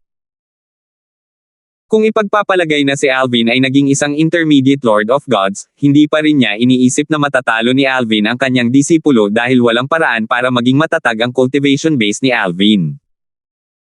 Kahit sa pinakamasamang sitwasyon, inakala niyang magtatapos sa tabla ang tunggalian. Sa sandaling ito, nakangiting sinabi ni Alvin, bakit hindi tayo tumaya sa isang kilalang banal na artifact na may kasama hindi kumpletong kaluluwa ng artifact? Hindi lamang nagulat sina Chokyo at Donald, kundi maging sina Pong at ang iba pa mula sa Pure Sect ay nagulat sa mungkahi ni Alvin. Hindi maiwasang magtaka ng mga mula sa Pure Sect kung sino sa Pure Sect ang nagbigay o nagpahiram kay Alvin ng isang kilalang banal na artifact na may hindi kumpletong kaluluwa ng artifact. Sa huli, naisip nila na malamang na si Stuart Zinn, ang nagtatag ng pangkat ng Cloud Peak, ang nagpahiram kay Alvin ng isang kilalang banal na artifact na may hindi kumpletong kaluluwa ng artifact. Kahit si Pong ay naisip na marahil, ang kanyang ama ay labis na nagtitiwala kay Alvin kaya't pinahiram ng kanyang ama si Alvin ng isang kilalang banal na artifact na may kasamang hindi kumpletong artifact para gamiting taya sa isang postahan. Mabilis siyang nagpadala ng mensahe sa kanyang ama upang kumpirmahin ang kanyang haka-haka ngunit natuklasan na walang kinalaman ang kanyang ama dito. Ito ay lalong naguluhan kay Pong. 3,971. Tunay na natigilan si Pong nang malaman niyang walang alam ang kanyang ama tungkol sa bagay na ito. Pagkatapos, mabilis niyang binalaan si Alvin sa pamamagitan ng voice transmission, Alvin, hindi ka dapat magsinungaling. Ayos lang kung tumanggi ang Seven Kills Valley, ngunit kung papayag sila, kakailanganin mong gumawa ng isang kilalang divine artifact na may hindi kumpletong kaluluwa kung matatalo ka ni Donald. Kung hindi, lalo na ako, kahit ang sekta ay hindi ka mapoprotektahan. Hindi magiging malaking problema kung ang Seven Kills Valley ay isang ordinaryong puwersang may ranggong emperador, ngunit kapantay ito ng Pure Sect sa Eastern Ridge Mansion. Bagamat bahagyang mas mahina ang Seven Kills Valley kaysa sa Pure Sect, hindi pa rin handang sakta ng Pure Sect ang Seven Kills Valley ng ganito katindi. Elder Zinn? Naiintindihan ko, sagot ni Alvin, hindi nagulat sa mensahe ni Pong. Kung naiintindihan mo, bakit mo iminungkahi ang ganoong bagay? Saan ka makakahanap ng isang kilalang banal na artifact na may hindi kumpletong kaluluwa? Medyo galit na sabi ni Pong. Ngumiti si Alvin bago sumagot, Elder Zinn, paano kung sabihin ko sa iyo na tiyak na mananalo ako ng isang kilalang banal na artifact na may kasamang hindi kumpletong artifact para sa iyo? Kung 100% akong kumpiyansa, hindi mo ba ito hihiramin kay Elder Stewart? Sa katunayan, maaaring hindi na kailangan iyon kung hindi tayo hinihiling ng 7 Kills Valley na ipakita ang ating mga nakataya. Natigilan si Pong sa mga sinabi ni Alvin. Kumislap ang kanyang mga mata matapos niyang muling isipin ang mga sinabi ni Alvin. Iilan lamang ang Ascension Elder sa Pure Yang sect na may hawak na mga kilalang divine artifact na may mga hindi kumpletong artifact soul. Hindi niya masyadong inisip ang kawalan niya ng isang kilalang divine artifact na may hindi kumpletong artifact soul. Gayunpaman, medyo nadismaya siya nang malaman niyang si Dod ng 7 Kills Valley ay may taglay na isang kilalang divine artifact na may hindi kumpletong artifact soul kahit alam niyang swerte lang ang nagtaglay ni Dod ng armas. Kung pag-uusapan ng lakas at pinagmulan, mas nakahihigi siya kay Dod, kung tutuusin. Talaga bang may tiwala ka? Tanong muli ni Pong. Bagamat lubos siyang may tiwala at optimismo kay Alvin, napakataas ng nakataya. Sa buong Eastern Ridge Mansion, marahil ay wala pang 30 kilalang banal na artifact na may hindi kumpletong kaluluwa ng artifact, at karamihan sa mga ito ay nasa pag-aari ng nangungunang 5 puwersang may ranggong emperador sa Eastern Ridge Mansion. Hanggat hindi siya isang advanced na Lord of Gods, 100% akong may tiwala, walang pag-aalinlangang sagot ni Alvin. Napakagaling. Kakausapin ko agad ang aking ama, sabi ni Pong habang nagniningning ang kanyang mga mata. Hindi siya nag-aksaya ng oras at nagpadala ng mensahe sa kanyang ama, si Stuart Zinn. Ama, kakaunti lamang ang mga advanced na Lord of Gods na wala pang 10,000 taong gulang sa Eastern Ridge Mansion sa nakalipas na 100,000 taon. Binibigyang pansin din natin ang pag-unlad ni Donald. Imposible para sa kanya na makalusot sa ganoong kaikling panahon at maging isang advanced na Lord of Gods kahit na marami siyang resources. Sa tingin ko ay sulit itong isugal, sabi ni Pong sa kanyang ama. Agad na sumagot si Stuart Zinn, alam ko. Naniniwala rin ako kay Alvin. Papayagan ko kayong dalawa na gamitin ang aking kilalang banal na artifact bilang isang taya. Gayunpaman, sa palagay ko ay masyadong optimistiko at inosente kayong dalawa. Sa tingin mo ba talaga ay handang gamitin ng 7 Kills Valley ang ganoong kayamanan bilang isang taya? Lalo na kung alam nila kung gaano kagaling si Alvin. Bahagyang hamupa ang pananabik ni Stuart Zinn nang marinig ang mga salita ng kanyang ama. Gayunpaman, hindi pa rin maiwasan ang kanyang mga mata na magningning sa pananabik habang nakatingin kay Chokyu. Mukhang hindi kwalipikado si Chokyu para gumawa ng ganoong desisyon. Sa palagay ko ay wala rin siyang kilalang banal na artifact na may hindi kumpletong kaluluwa ng artifact. Si Donald, nasa wakas ay nakabawi na sa kanyang katinoan, ay nangutya kay Alvin. Alvin, biro ba ito? Mayroon ka bang ganitong kapansin-pansing banal na artifact? Kung ako ang tatanungin mo, sa tingin ko ay sinusubukan mo lang makawala sa tunggalian sa pamamagitan ng pag-iisip ng isang katawa-tawang panukala. Ganoon ka ba kitikot sa akin? Kahit pa makagawa si Alvin ng isang kilalang banal na artifact na may hindi kumpletong kaluluwa ng artifact na gagamitin bilang taya, tiyak na hindi maglalakas loob ang 7 Kills Valley na sumugal kahit pa malakas si Donald. Nanatiling tahimik si Chokyu. Gayunpaman, may bahid ng paghamak na makikita sa mga mata nito nang tumingin siya kay Alvin. Pareho sila ng opinyon ni Donald at inisip na iniiwasan lang ni Alvin ang pakikipaglaban kay Donald. Bakit ayaw niyang makipagdulo? Gusto ba niyang itago ang lakas niya? Wala ba siyang tiwala sa sarili? Hindi inisip ni Chokyu na natatakot si Alvin kay Donald. Kung tutuusin, ang personal na pagpunta ni Pong sa Flying Dragon Sect upang i-recruit si Alvin ay sapat na patunay na si Alvin ay lubos na may talento. Bukod dito, ang mga nagawa ni Alvin ay nagpapatunay na siya ay may mataas na talento. Ang kanyang pag-unlad sa mga nakaraang dekada lamang ay sapat na para maituring siyang isa sa mga nangungunang prodigy sa kasaysayan ng Eastern Ridge Mansion. Hindi niya talaga maintindihan kung bakit ito iminumungkahi ni Alvin. Kung tutuusin, sigurado siyang walang taglay na ganoong kakilala banal na artifact si Alvin, at kahit na taglay ni Alvin ang ganoong sandata, hindi ito ipapakita ni Alvin maliban kung mayroon siyang hanggaring mamatay. Kung tutuusin, kahit ang mga emperador ng mga Diyos ay matutokso sa ganoong sandata. Pagkasabi ni Donald, walang pakialam na sinabi ni Pong, sino ang nagsabing wala siyang ganoong kakilala na banal na artifact na magagamit bilang taya. Kakausap ko lang sa aking ama, at handa siyang ipahiram ang kanyang kilalang banal na artifact kay Alvin. Kung sapat na iyon, maaari akong manampa sa Devil's Heart Blood Oath upang patunayan ang katotohanan ng aking mga salita. Kung matalo si Alvin kay Donald, ang kilalang banal na artifact na iyon ay magiging iyo. Natural, depende iyon kung handa ang 7 Kills Valley na tanggapin ang postahan. Lahat, maliban kay Alvin, ay nagulat sa mga sinabi ni Pong. Hindi inisip ng mga miyembro ng Pure Yang Sect na may saysay ang pagpigil kay Pong dahil kahit si Stuart Zin ay sumang-ayon dito. Malinaw sa kanila na si Stuart Zin ay lubos na may tiwala sa kakayahan ni Alvin. Kung walang pahintulot ni Stuart Zin, kahit si Pong ay hindi maglalakas loob na gamitin ang kilalang banal na artifact ng kanyang ama bilang taya.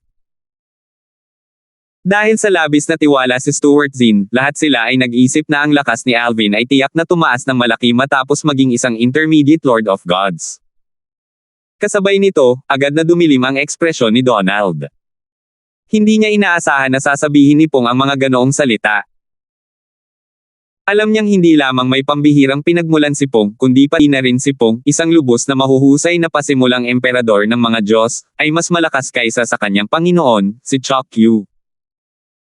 Kaya niyang kutsain, libakin, at pabulaanan ang mga salita ni Alvin, ngunit hindi niya kayang gawin iyon kay Pong. Kaya, sa pamamagitan ng intervention ni Pong, tanging ang kanyang Panginoon lamang ang kanyang matitigan. Nang makabawi si Chokyu mula sa pagkabigla, naisip niya na ang Pure Yang Sect ay kasuklam-suklam dahil sa pagnanasa sa kanilang kilalang banal na artifact. Gayunpaman, nanatili ang ngiti sa kanyang mukha at sinabing, mukhang lubos na kumpiyansa si Junior Uncle Stuart sa lakas ni Alvin. Kung hindi ako nagkakamali, si Alvin ay tiyak na naging isang intermediate Lord of Gods, tama ba? Hindi napigilan ni Pong ang pag-ikot ng kanyang mga mata nang marinig ang mga salita ni Chokyu. Ngayong nabunyag na ang cultivation base ni Alvin, walang paraan para pumayag ang 7 Kills Valley sa ganoong postahan. Sa anumang kaso, alam niyang hindi maaaring itago ng matagal ang sikreto. Kalaunan, may isang tao mula sa Pure Yang Sect ang magbubunyag nito. Si Chokyu, na nagpatunay sa kanyang haka-haka matapos makita ang ekspresyon ni Pong at ng mga miyembro ng Pure Yang Sect, ay lumingon kay Alvin at nakangiting sinabi, binabati kita, Alvin. Batay sa iyong mga nakaraang pagganap, tila tiyak na mapapasailalim ka sa top 10 sa pista ng 7 mansyon ngayong ikaw ay naging isang intermediate Lord of Gods. Marahil, maaaring may pagkakataon ang aking disipulo kung ikaw ay isang simpleng Lord of Gods pa rin, ngunit ngayon, sa palagay ko ay hindi siya ang katapat mo. Sa mga salitang ito, inamin ni Chokyu ang pagkatalo para sa kanyang disipulo. Agad na nagbago ang ekspresyon ng mukha ni Donald pagkarinig niya sa mga sinabi ni Chokyu. Magpoproteste na sana siya nang makatanggap siya ng mensahe mula kay Chokyu. Maliban na lang kung 100% kang kumpiyansa na matatalo mo siya, mamamatay ka kung mawala mo ang kilalang banal na artifact. Gaano karami ang alam mo tungkol sa kanya para may kumpiyansang sabihin na matatalo mo siya? Mabuti ang maging kumpiyansa, ngunit kung sumusobra ka, nagmamataas ka lang. Naging malamig ang boses ni Chokyu sa pagtatapos ng kanyang mensahe. Kilalang-kilala niya ang kanyang disipulo kaya mabilis siyang nagpadala ng mensahe para pigilan ang kanyang disipulo sa pagsasalita. Sa pagkakataong ito, nakangiting sinabi ni Alvin, salamat sa papuri, Elder Yovan. Kung wala kang tiwala kay Donald, maaari kang pumalit ng isang mas malakas mula sa 7 Kills Valley. Pareho lang ang nakataya. 3,972. Nang magmungkahi si Alvin ng isang mas malakas mula sa 7 Kills Valley upang pumalit kay Donald, natural na nagalit ang mayabang na si Donald. Tinitigan niya si Alvin ng may mga matang parang punyal. Sa sandaling ito, desperado siyang patunayan sa lahat na mas malakas siya kaysa kay Alvin. Gayunpaman, wala siyang lakas ng loob na gawin ito matapos siyang bigyan ng babala ng kanyang Panginoon tungkol sa mga kahihinatnan ng pagkawala ng kilalang banal na artifact ng 7 Kills Valley kasama ang isang hindi kumpletong kaluluwa ng artifact. Hindi lamang niya isusugal ang kanyang buhay, kundi isusugal din niya ang buhay ng kanyang Panginoon at ng kanyang pamilya. Alvin, mukhang lumakas ka na ng husto, sabi ni Chokyu habang unti-unting nawawala ang ngiti sa kanyang mukha. Natural lamang na hindi siya natuwa kung iisipin kung gaano ka-agresibo ang kilos ni Alvin. Sayang, pakiramdam niya ay wala siyang magawa. Ang dalawa pang nangungunang prodigy mula sa Seven Kills Valley ay bahagyang mas malakas lamang kaysa kay Donald. Walang 100% garantiya na matatalo nila si Alvin, na ngayon ay isang intermediate Lord of Gods. Sa ilalim ng normal na mga pangyayari, hindi ito issue. Gayunpaman, ang paggamit ng mga kilalang divine artifact na may hindi kumpletong kaluluwa ng artifact bilang taya ay naging malaking issue. Hindi papayag ang Seven Kills Valley sa ganoong postahan kung hindi sila 100% kumpiyansa na mananalo sila. Elder Jovan, masyado mo akong pinupuri, sabi ni Alvin nang may inosenteng ngiti. Ang inosenteng ngiti ni Alvin ay nakaantig sa kaba ng mga taga Seven Kills Valley. Para sa kanila, ito ay parang isang mapang uyam na ngiti. Kung tungkol naman kay Donald, hindi niya maiwasang magduda sa kakayahan nito nang makita kung gaano kalakas ang tiwala ni Alvin. Elder Jovan, narinig ko na si Donald ang pangatlong pinakamalakas na prodigy na wala pang 10,000 taong gulang sa Seven Kills Valley. Ibig sabihin, may 2 pang taong mas malakas kaysa sa kanya, tama ba? Sinasabing ang kanilang lakas ay halos kasinlakas ng isang advanced Lord of Gods. Sigurado ka bang ayaw tumaya ng Seven Kills Valley? Tutal, may posibilidad na makuha ng Seven Kills Valley ang prominenteng divine artifact ng aking ama, mapanghikayat na sabi ni Pong.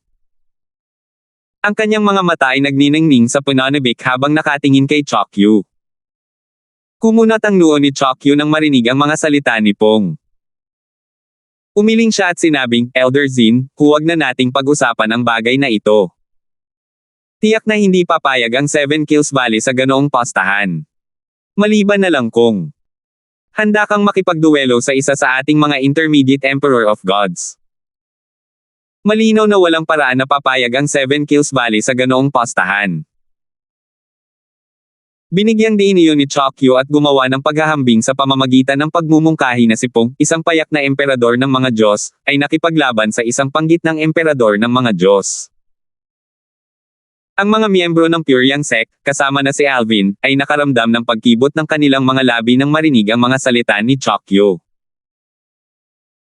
Bagamat kinilala si Pong bilang pinakamalakas na rudimentaryong emperador ng mga Diyos sa purong Yang Sect, mayroong malaking pagkakaiba sa pagitan ng isang rudimentaryong emperador ng mga Diyos at isang intermediate na emperador ng mga Diyos.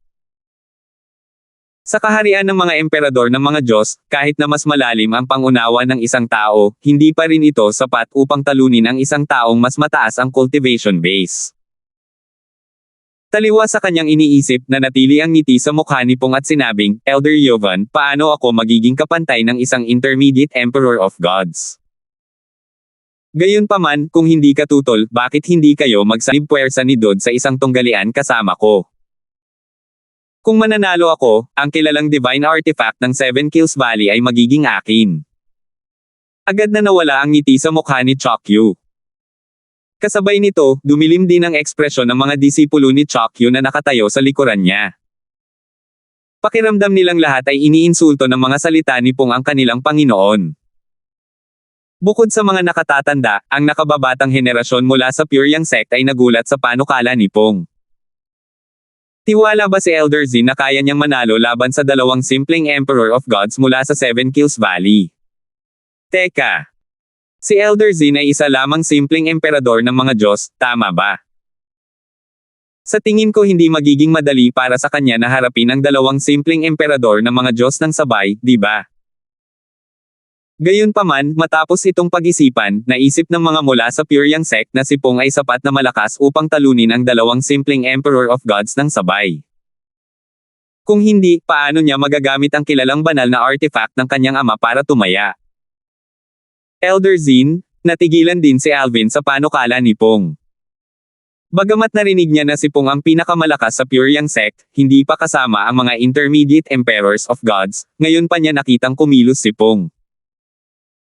Bukod dito, dahil sabi-sabi lamang ito, malamang na ikinalat ng mga gustong makuha ang pabor ni Pong, hindi niya ito masyadong pinaniwalaan. Gayunpaman, batay sa reaksyon ni Chokyu, tila totoo ang tsismis. Sa wakas ay sinabi ni Chokyu nang may ngiti na nagpapakumbaba sa sarili, Elder Zin, nagbibiro ka siguro.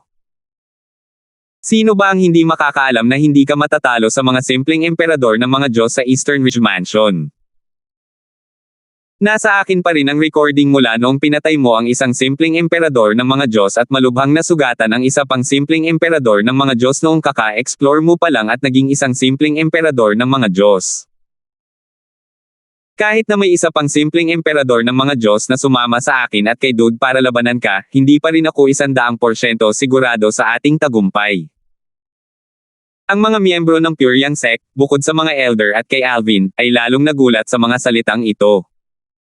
Maging ang mga disipulo ni Chokyu ay nagulat. Napakalakas ba ni Pong? Nagpalitan ng tingin sina Donald at ang kanyang kapwa-disipulo habang nag-uusap gamit ang voice transmission. Sa huli, wala sa mga iminungkahing tunggalian ang naganap. Nadama ni na Pong at Alvin na sayang ang pagkawala nila ng pagkakataong makakuha ng isang kilalang banal na artifact na may hindi kumpletong kaluluwa ng artifact. Gayunpaman, hindi ito mahalaga kay Alvin. Tutal, mayroon siyang hawak na isang banal na prominenteng artifact na may kumpletong kaluluwa ng artifact.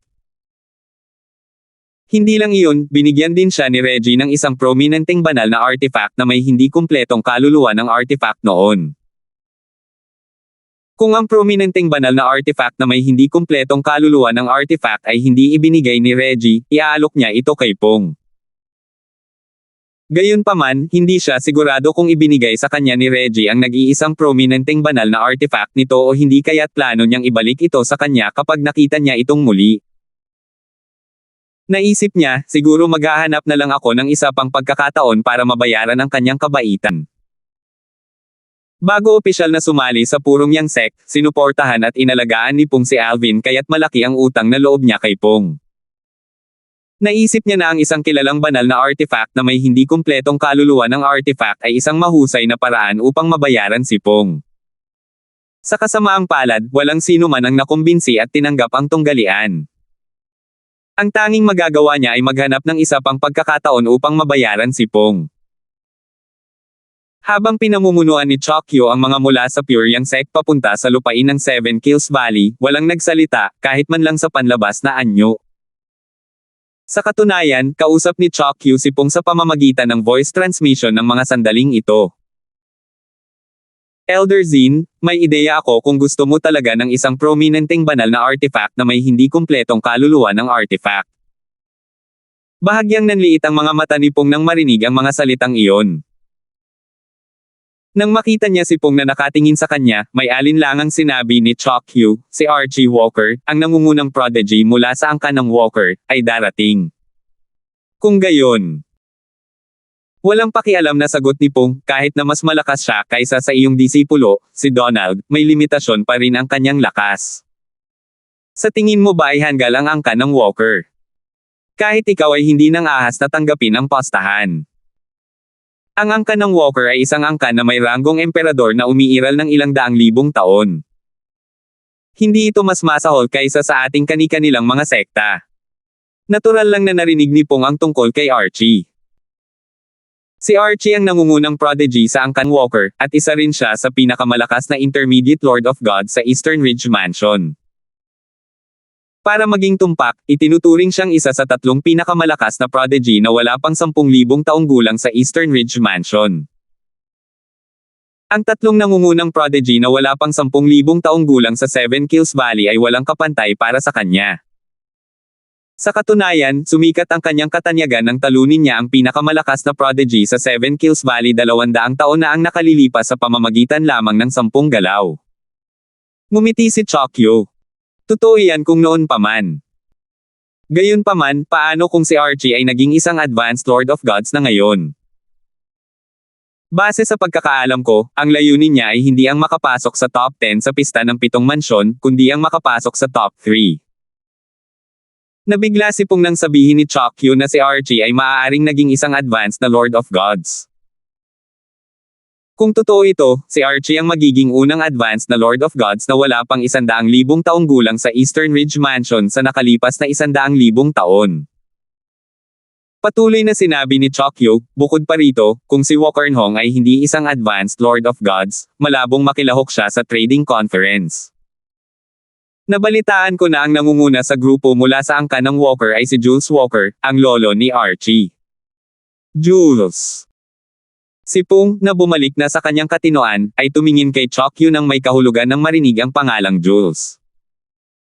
Pagkatapos, sinabi niya, matandang Yu, nabalitaan ko na noong bata ka pa, may sinabi kang hindi naaangkop sa isang pangyayari at sinpal ka ni Jules. May hinanakit ka pa rin ba sa kanya? 3,973. Natigilan si Chokyu sa mga sinabi ni Pung. Pagkatapos, nagkunwari siyang umubo dahil sa kahihiyan bago sumagot sa pamamagitan ng voice transmission, napakasama mo para husgahan ako ng ganyan. Ako ba, Chokyu, ay ganoong klaseng tao? Hindi mo ba masasabi sa akin na may ginagawa akong pabor sa iyo? Dapat mong malaman na si Jules ay hindi lamang madaling magalit kundi medyo matigas din ang ulo. Matagal na niyang ipinagmamalaki ang kanyang apo sa tuhod na si Archie. Higit sa lahat, mahalaga sa kanya ang kanyang reputasyon.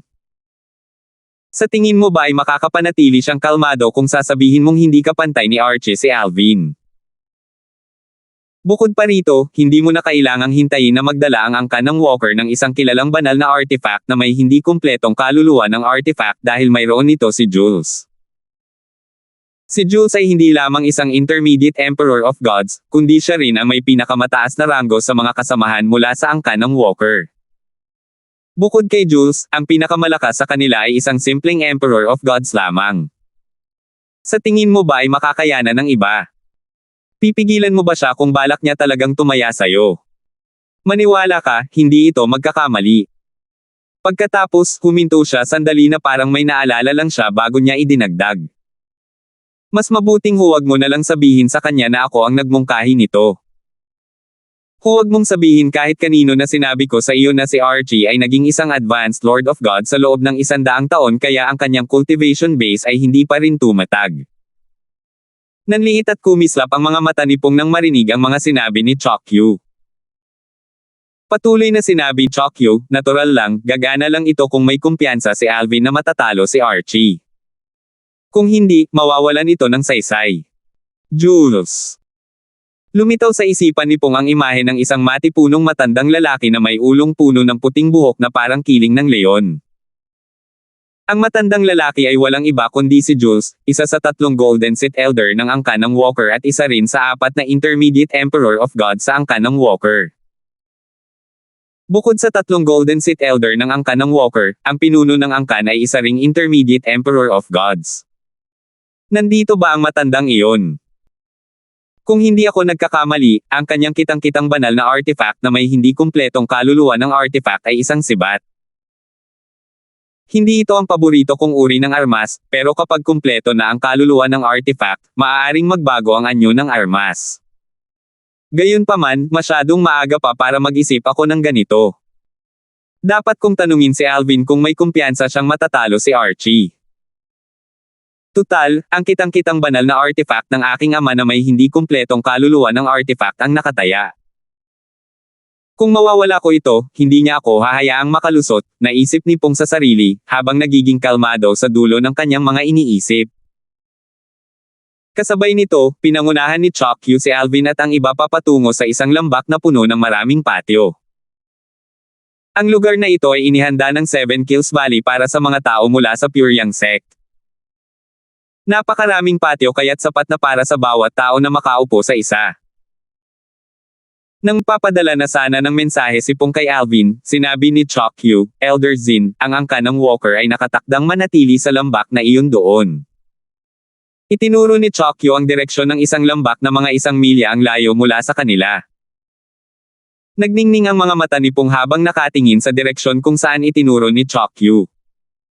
Matandang Yu, kung magtatagumpay ang bagay na ito, gagawin ko. Gustong gantimpalaan ng tagahanga ni Pung si Chokyu. Tutal, kung talagang makakakuha siya ng isang prominenteng banal na artifact na may hindi kumpletong kaluluwa ng artifact, dapat niyang pasalamatan si Chokyu para dito. Bago pa matapos magsalita si Pong, sinabi ni Chokyu, hindi na kailangan yan. Magpapasalamat ako basta't hindi mo babanggitin ang pagkakasangkot ko sa bagay na ito pagkatapos mong mapanalunan ang kilalang banal na artifact. Madaling magalit si Jules, at tiyak na hindi niya ako hahayaang makalusot kung malaman niyang sangkot ako. Elder Zin, huwag mo akong pagtaksilan. Bahagyang may bahid ng pagkabalisa ang maririnig sa boses ni Chokyu nang malapit na matapos ang kanyang mga salita. Siyempre naman, sabi ni Pong habang sumusulyap kay Chokyu mula sa gilid ng kanyang mga mata. Hindi niya inaasahan na magtataglay pa rin ang sama ng loob si Chokyu kay Jules dahil sa pagsampal sa kanya mahigit 30,000 taon na ang nakalilipas.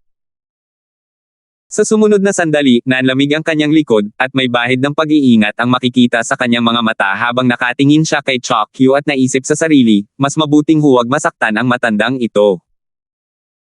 Siya ay walang patawad at walang pakialam at malamang na magtataglay ng sama ng loob habang buhay. Baliwala ang 30,000 taon para sa mga nasa ilalim ng kaharian ng hari ng mga Diyos. Gayunpaman, para sa mga nasa itaas ng kaharian ng hari ng mga Diyos, mahalaga ang oras habang sinisikap nilang lumakas bilang paghahanda para sa makalangit na kapigatian, umaasang makakaligtas sila rito. Lahat kayo, libre kayong makakapunta sa lambak na ito hanggang sa araw ng inyong pag-alis. Maaari kayong manatili at magsaka rito. Kung mayroon kayong anumang kailangan, mangyaring makipag-ugnayan sa aming mga miyembro na nagpapatrolya sa malapit. Malugod kayong tinatanggap ng 7 Kills Valley. Magsisimula ang trading conference sa loob ng 2 linggo. Kapag dumating ang oras, personal ko kayong sasamahan papunta sa lugar. Matapos magpasalamat ang mga pinuno ng purong yang sect, nagpaalam na si Chokyu at umalis kasama ang kanyang 2 disipulo. Bago umalis, tinitigan ni Donald si Alvin ng may maasim na ekspresyon sa mukha. Sa kabaligtaran, wala talagang pakialam si Alvin kay Donald. Kung tutuusin, ang mga intermediate lords of gods ay hindi nabanta sa kanya ngayon. Sayang naman, naisip ni Marvick sa sarili habang bumubuntong hininga. Inaasahan na niya ang isang tunggalian sa pagitan nina Alvin at Donald, ngunit hindi ito nangyari. Bakit ganoon na lang ang kumpiyansa ni Alvin na matatalo niya si Donald?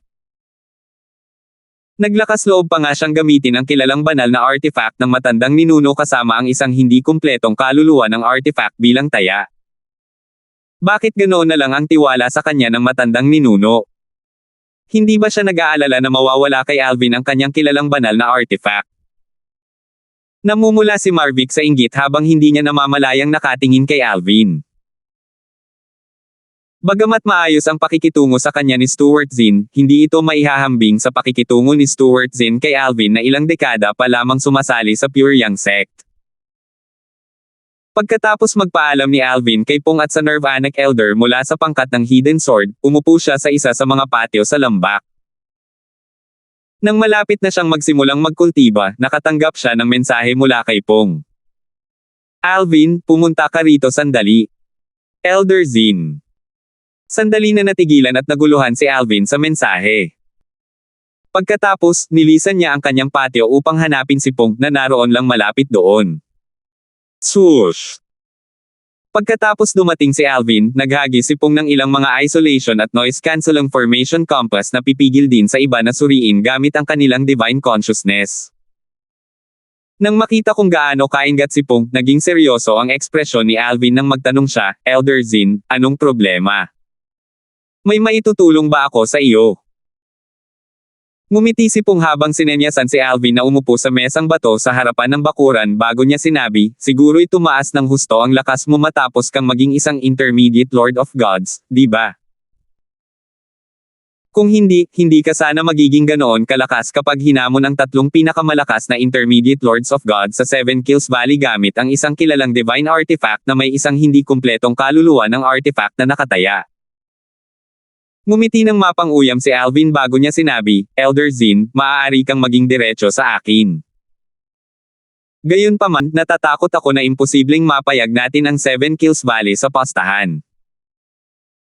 Walang silbi kahit talunin ko pa ang tatlong pinakamalakas na intermediate Lords of God sa 7 Kills Valley dahil wala silang autoridad na gumamit ng isang kilalang divine artifact na may hindi kumpletong kaluluwa ng artifact bilang taya. Inakala ni Alvin na hihilingin sa kanya ni Pong na hamanin ang dalawa pang pinakamalakas na prodigy sa 7 Kills Valley. Umikot ang mga mata ni Pong. Akala mo ba hihilingin ko sa iyo na hamanin sila? Sa tingin mo ba ay tanga ako? Ano ang silbi ng paghamon sa kanila kung wala silang kilalang banal na artifact na may hindi kumpletong kaluluwa ng artifact? Napangiti si Alvin nang nahihiyang. Akala ko nababalot ka ng akala na makakakuha ka ng isang kilalang banal na artifact na may hindi kumpletong kaluluwa ng artifact mula sa 7 Kills Valley. Kung hindi yun ang kaso, kung gayon. Natigilan siya habang nawawala ang kanyang ngiti. Pagkaraan ng ilang sandali, nagtanong siya ng may kuryosidad, ano iyon, Elder Zin? Huminga ng malalim si Pong habang nakatingin kay Alvin. Pagkatapos, tumikim siya at nagtanong, sabihin mo sa akin, may kumpiyansa ka ba na matatalo ang isang taong kakagaling lang sa isang advanced Lord of Gods wala pang 100 taon na ang nakalilipas? Bago makalusot, ang taong iyon ay bahagyang mas malakas kaysa sa tatlong prodigy sa 7 Kills Valley, kasama na si Donald. Kahit noon, may limitasyon pa rin ang kanyang lakas. May hangganan ba ang lakas niya? Naghinala si Alvin nang makita ang hindi malinaw na ekspresyon sa mukha ni Pong at nagtanong, ano ang hangganan? Napangiti si Pong nang nahihiyang sabihin, hindi naman malaking bagay iyon. Nagawa niyang talunin ang pinakamalakas na prodigy sa 7 Kills Valley sa 10 galaw 200 taon na ang nakalilipas. Salamat po at sinamahan ninyo ako, ingat lagi mga master.